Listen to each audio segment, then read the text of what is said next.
رکیے، ایک ایسا عمل سنتے جائیے جس کو کرنے کے بعد آپ کبھی بھی رزق کی تنگی کا رونا نہیں روئیں گے۔ جی ہاں، تو آج میں آپ کو جو عمل بتاؤں گی وہ مال میں برکت اور رزق میں فراوانی کے حوالے سے ہے۔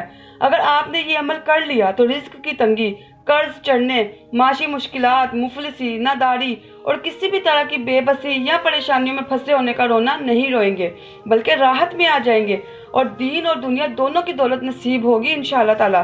یہ مفلس، نادار، تنگ دست اور قرض میں ڈوبے ہوئے لوگوں کے لیے نایاب خزانہ ہے، اور عمل یہ ہے کہ یہ عمل آپ نے صرف اور صرف 3 دانوں پر کرنا ہے۔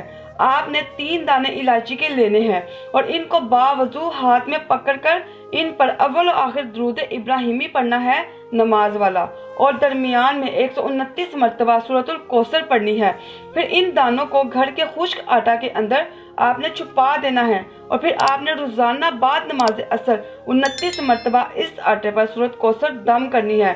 تو اس وظیفہ کی برکت سے آپ کے گھر سے رزق کی تنگی ختم ہو جائے گی اور غیبی مدد ملنی شروع ہو جائے گی انشاءاللہ تعالی۔